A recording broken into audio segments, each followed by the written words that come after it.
أعوذ بالله من الشيطان الرجيم بسم الله الرحمن الرحيم الحمد لله رب العالمين الرحمن الرحيم مالك يوم الدين إياك نعبد وإياك نستعين اهدنا الصراط المستقيم صراط الذين أنعمت عليهم غير المغضوب عليهم ولا الضالين آمین۔ سب سے پہلے تو اللہ تبارک و تعالیٰ کا شکر ادا کریں کہ اللہ رب العزت نے ہمارے شہر میں یہ سلسلہ جاری فرمایا۔ بہت سارے لوگ تو جانتے ہی نہیں ہیں کہ تفسیر کیا ہے، بلکہ بعض لوگوں کے سامنے جب کہا گیا کہ تفسیر ہوگی تو پوچھا گیا کہ تفسیر کس کو کہتے ہیں۔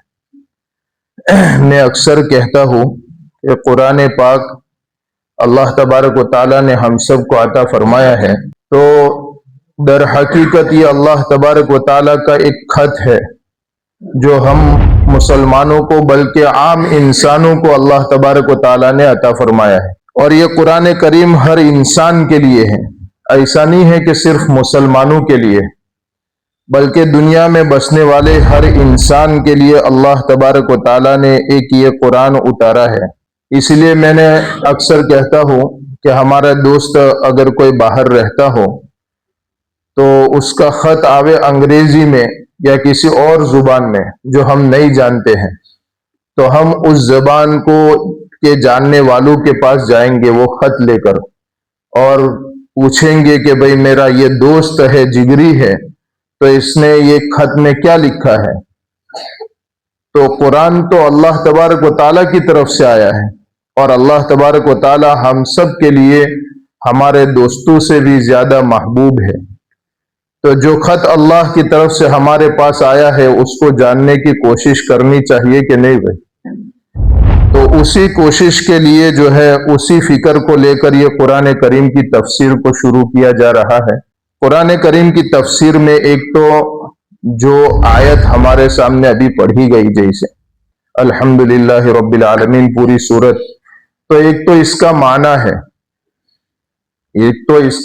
ہے، ہو بہو جو آیت ہے عربی اس کا معنی ہے۔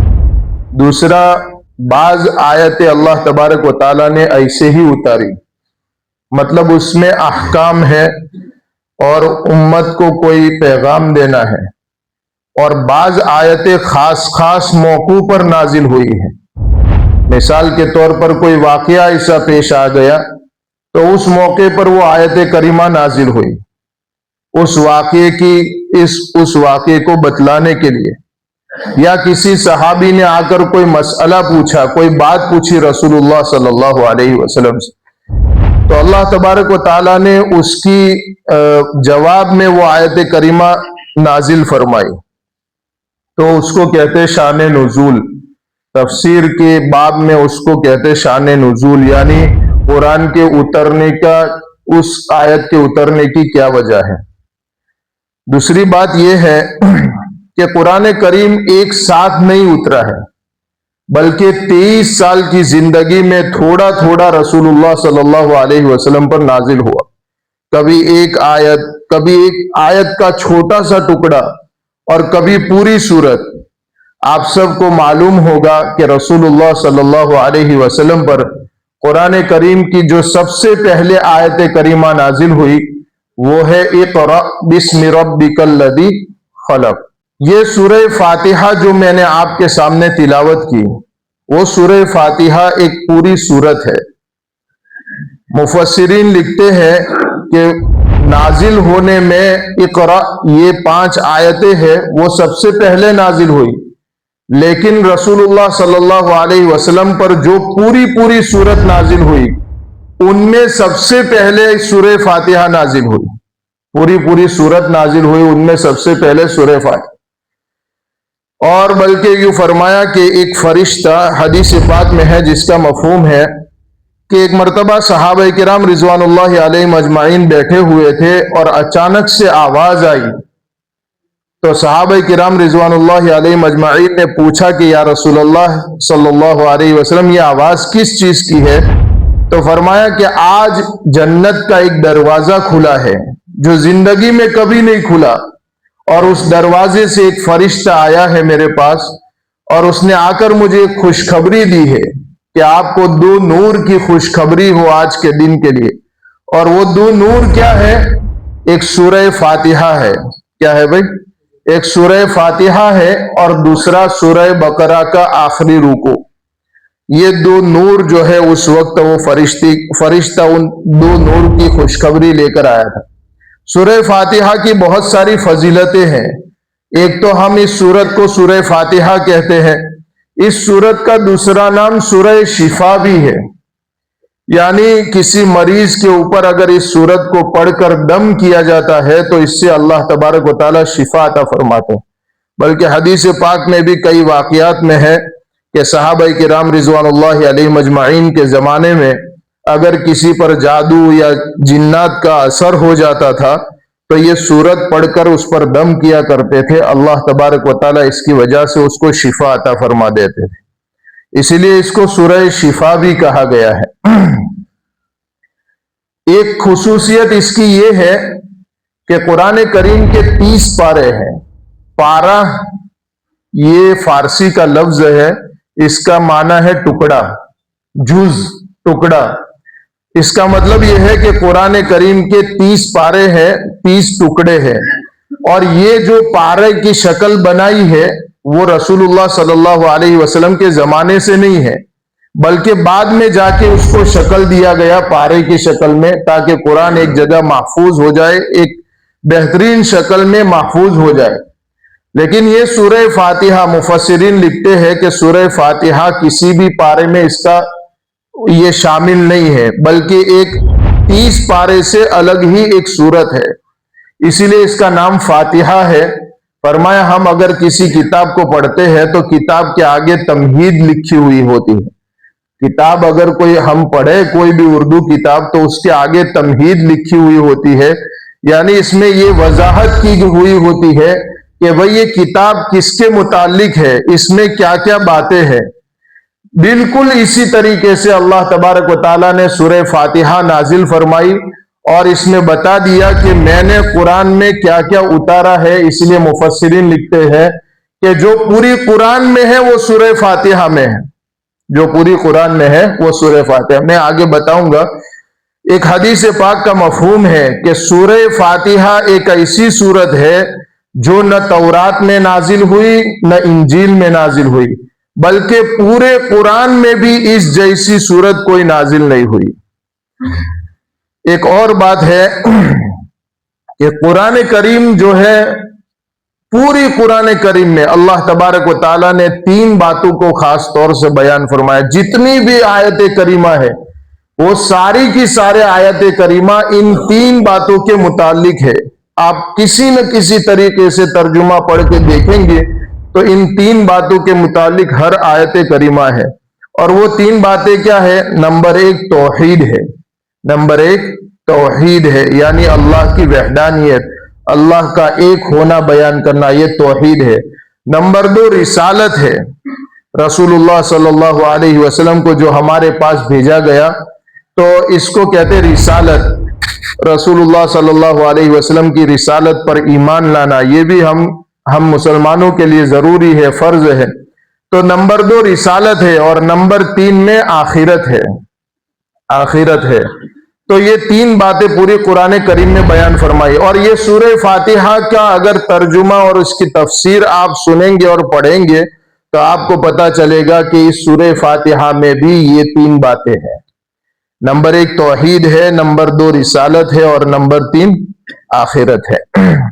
سب سے پہلے تو ہم اس کا ترجمہ سن لیتے ہیں. یہ سورت جو ہے سورہ مکیہ ہے. یہ سورت مکی سورت ہے. اس لیے آپ اگر قرآن کریم کو کھولیں گے اور جو بسم اللہ الرحمن الرحیم لکھا ہوا ہے اس کے اوپر ہر قرآن کریم میں لکھا ہوا ہوتا ہے سورۃ الفاتحہ مکیہ، یعنی یہ مکی سورت ہے. اب مکی سورت سے بعض لوگ یوں سمجھ، میں نے بھی یہ دیکھو، قرآن کریم کی تفسیر ایک ایسی چیز ہے کہ اس سے میرا بھی علم بڑھے گا، آپ کا بھی علم بڑھے گا. اگر اس کو غور سے سنیں گے اور بہت ہی زیادہ جو ہے اہمیت کے ساتھ اس کو سنا اور سنایا جائے گا تو انشاءاللہ میرا بھی فائدہ ہوگا، آپ کا بھی فائدہ ہوگا. مکی سے کیا مراد ہے؟ بعض صورتوں کے آگے مکی لکھا ہوا ہے، بعض کے آگے مدنی لکھا ہوا ہے۔ اس سے مراد یہ ہے کہ ہجرت کرنے سے پہلے جتنی بھی آیت کریمہ رسول اللہ صلی اللہ علیہ وسلم پر نازل ہوئی، ان ساری آیت کریمہ کو مکی کہا گیا، اور ہجرت کرنے کے بعد جو آیت کریمہ رسول اللہ صلی اللہ علیہ وسلم پر نازل ہوئی ان کو مدنی کہا گیا۔ ہم کیا سمجھتے تھے کہ بھئی جو مکہ میں نازل ہوئی اس کو مکی کہا گیا، حالانکہ ایسا نہیں ہوا۔ بعض مرتبہ رسول اللہ صلی اللہ علیہ وسلم عرفات کے میدان میں ہے، وہاں آیت کریمہ نازل ہوئی۔ بعض مرتبہ مکہ اور مدینہ سے میلوں دور ہے اور وہاں آیت کریمہ نازل ہوئی۔ تو جو ہے ایک بات سمجھ لے کہ ہجرت سے پہلے جو آیت کریمہ نازل ہوئی ان کو مکی کہا گیا، اور ہجرت کے بعد جو بھی آیت کریمہ نازل ہوئی ان سارے آیت کریمہ کو مدنی کہا گیا۔ تو یہ سورہ فاتحہ جو ہے مکی سورت ہے۔ بسم اللہ الرحمن الرحیم، شروع اللہ کے نام سے جو بے حد مہربان نہایت رحم والا ہے۔ ایک فائدہ یہ بھی ہوگا، سورہ فاتحہ ہم زمانے سے پڑھتے ہیں۔ حدیث پاک میں اسی لیے فرمایا کہ سب سے زیادہ، قرآن کریم میں خود ہے کہ سب سے زیادہ اگر تلاوت کی جانے والی 7 آیتیں اگر کوئی ہے تو وہ سورہ فاتحہ کی ہے۔ یہ سورہ فاتحہ میں 7 آیتیں ہیں۔ آگے انشاءاللہ ایک بہت اچھی بات آپ کے سامنے آئے گی۔ الحمدللہ رب العالمین، تمام تعریفیں اس اللہ کے لیے ہے جو پالنے والا سارے جہاں کا ہے۔ تمام تعریفیں اس اللہ کے لیے ہے جو پالنے والا سارے جہاں کا ہے۔ الرحمن الرحیم، الرحمن بے حد مہربان ہے، الرحیم نہایت رحم والا ہے۔ مالک یوم الدین، مالک روز جزا کا، یعنی قیامت کے دن کا مالک ہے، آخرت کے دن کا مالک ہے۔ ایاک نعبد و ایاک نستعین، تیری ہی ہم بندگی کرتے ہیں۔ ایاک نعبد، تیری ہی ہم بندگی کرتے ہیں، وَإِيَّاكَ نَسْتَعِينُ، اور تجھ ہی سے مدد طلب کرتے ہیں ہم۔ اهْدِنَا الصِّرَاطَ الْمُسْتَقِيمَ، بتلا ہم کو راہ سیدھی، یعنی ہم کو سیدھا راستہ دکھا، یہ دعا ہے۔ اهْدِنَا الصِّرَاطَ الْمُسْتَقِيمَ، بتلا ہم کو سیدھا راستہ۔ صِرَاطَ الَّذِينَ أَنْعَمْتَ عَلَيْهِمْ، راہ ان لوگوں کی جن پر تو نے فضل فرمایا، ان لوگوں کا راستہ جن پر تو نے انعام فرمایا، اللہ نے انعام فرمایا، ان لوگوں کا راستہ دکھا۔ غیر المغضوب علیہم ولا الضالین، جن پر نہ تیرا غصہ ہوا اور نہ وہ گمراہ ہوئے، یعنی ان لوگوں کا راستہ نہ دکھا جن پر تیرا غصہ نازل ہوا اور جو گمراہ ہو گئے۔ یہ سورہ فاتحہ کا ترجمہ ہے۔ اب جو ہے ایک دو باتیں خاص کر کے جو مجھے بتانی ہے سورہ فاتحہ کے متعلق، اس میں سب سے پہلے تو تعوذ ہے۔ تعوذ کہتے ہیں اعوذ باللہ من الشیطان الرجیم کو۔ اس کے بارے میں خاص باتیں سن لے۔ تعوذ کے معنی ہے اعوذ باللہ من الشیطان الرجیم پڑھنا۔ قرآن کریم میں ارشاد ہے فَإِذَا قَرَأْتَ الْقُرْآنَ فَاسْتَعِذْ بِاللَّهِ مِنَ الشَّيْطَانِ الرَّجِيمِ، یعنی جب تم قرآن کی تلاوت کرو تو اللہ سے پناہ مانگو۔ قرآن کی تلاوت کرو تو اللہ سے پناہ مانگو۔ اب ایک مسئلہ سن لے اعوذ باللہ من الشیطان الرجیم کے بارے میں۔ پہلی رکعت کے شروع میں اعوذ باللہ اور بسم اللہ پڑھنا باتفاق ائمہ واجب ہے، یعنی سارے ائمہ کے نزدیک پہلی رکعت میں سورہ فاتحہ سے پہلے اعوذ باللہ اور بسم اللہ پڑھنا کیا ہے بھائی؟ واجب ہے۔ یہ مسئلہ سن لے۔ اختلاف صرف اس میں ہے کہ آواز سے پڑھا جائے یا آہستہ پڑھا جائے۔ ہمارے امام اعظم ابو حنیفہ رحمۃ اللہ علیہ کے نزدیک یہ مسئلہ ہے کہ اعوذ باللہ اور بسم اللہ کو آہستہ پڑھا جائے۔ دوسرا جو ہے اس کے بعد جو پڑھتے ہیں بسم اللہ الرحمن الرحیم، اس کے متعلق چند باتیں فرمائی۔ بسم اللہ الرحمن الرحیم قرآن مجید میں سورہ نمل کی آیت ہے، ایک سورت ہے سورہ نمل۔ یہ سورہ نمل کی در حقیقت آیت ہے بسم اللہ الرحمن الرحیم، اور ہر سورت کے درمیان، ہر دو سورت کے درمیان مستقل آیت ہے، اس لیے اس کا احترام قرآن مجید ہی کی طرح واجب ہے۔